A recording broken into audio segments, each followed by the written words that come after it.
लद्दाख में होने वाली स्टेटहुड की मांग और होने वाली समसामयिक घटनाओं पर आज चर्चा करते हैं। नमस्कार दोस्तों, क्या आपने कभी सोचा है कि भारत का सबसे ठंडा इलाका, सबसे ऊंचा इलाका और सबसे शान दिखने वाला इलाका आज इतना बेचैन क्यों है?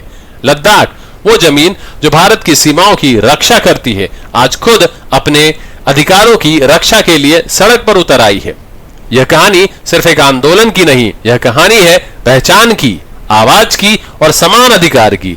लेकिन आखिर ऐसा क्या हुआ कि लद्दाख के लोग कह रहे हैं अब बहुत हुआ, हमें राज्यहुड चाहिए। आइए लद्दाख के इतिहास की एक झलक देखते हैं। थोड़ा पीछे चलते हैं। 1947 जब भारत आजाद हुआ तब जम्मू कश्मीर राज्य बना और लद्दाख उसका हिस्सा था। लद्दाखियों की संस्कृति, भाषा और जीवन शैली बाकी जम्मू कश्मीर से बहुत अलग थी। यहां बौद्ध और मुस्लिम दोनों समुदाय मिलकर रहते हैं, लेकिन भौगोलिक दूरी और राजनीतिक उपेक्षा हमेशा रही। कई दशकों तक लद्दाख को लगा कि उनकी बातें श्रीनगर तक नहीं पहुंचती। सरकारी योजनाएं आती हैं लेकिन उन पर अमल नहीं होता। नौकरियां बाहर के लोग ले जाते हैं और स्थानीय युवाओं को अवसर नहीं मिलते।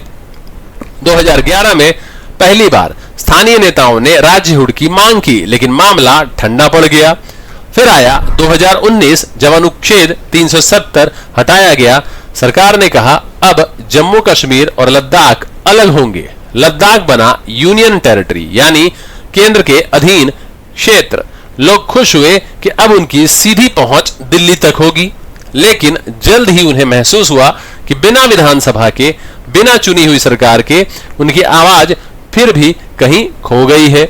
यूनियन टेरिटरी का मतलब था फैसले अब दिल्ली से होंगे, लेह या कारगिल से नहीं। अब की स्थिति देखते हैं। आंदोलन क्यों भड़का? 2025 में हालात फिर बिगड़े।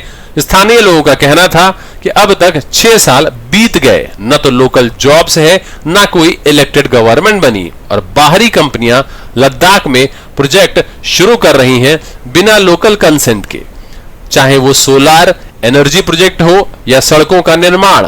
स्थानीय लोग महसूस कर रहे थे कि उन्हें सिर्फ दर्शक बना दिया गया है। फिर आया सितंबर 2025। लद्दाख के हजारों युवा सड़कों पर उतरे। उनकी आवाज थी हमें राज्यहुड चाहिए, हमें 6th शेड्यूल चाहिए।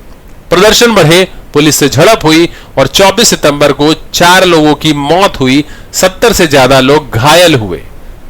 देश को हिला देने वाला ये पीसफुल प्रोटेस्ट अब हिंसक हो चुका था।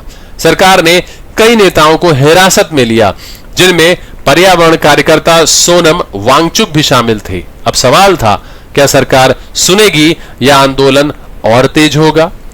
लद्दाख की मुख्य मांगे क्या है समझते हैं।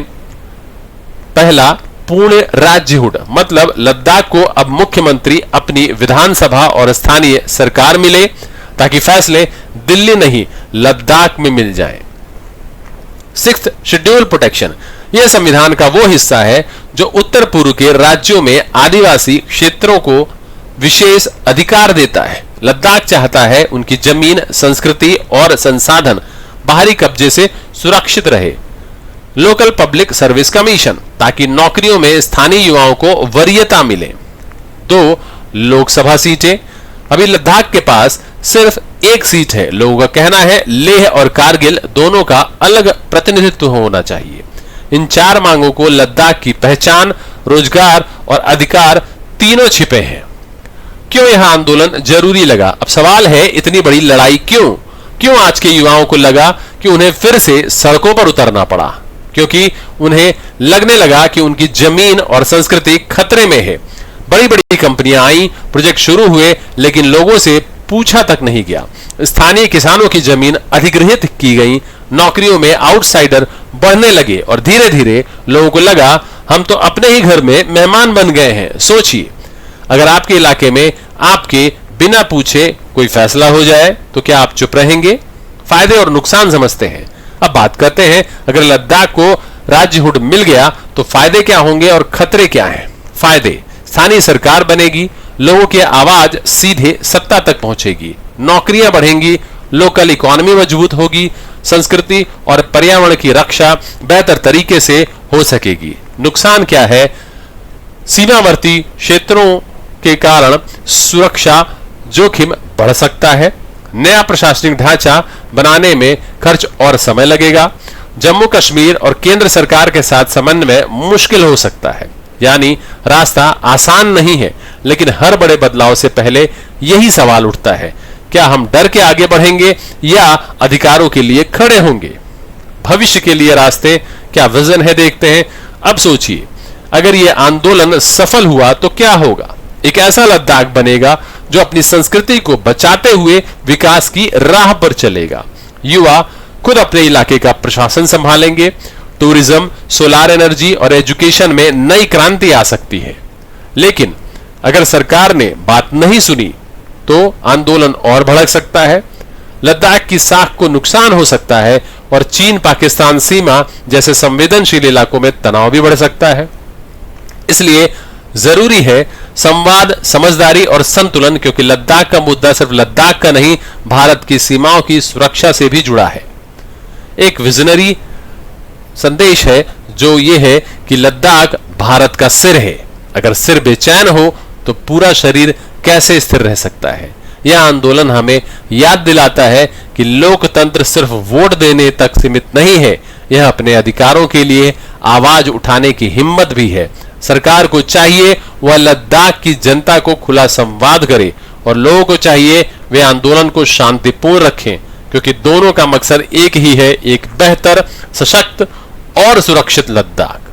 तो दोस्तों, लद्दाख की ये कहानी हमें सिखाती है कि विकास का असली मतलब सिर्फ सड़कें या प्रोजेक्ट नहीं, बल्कि लोगों की भागीदारी और सम्मान है।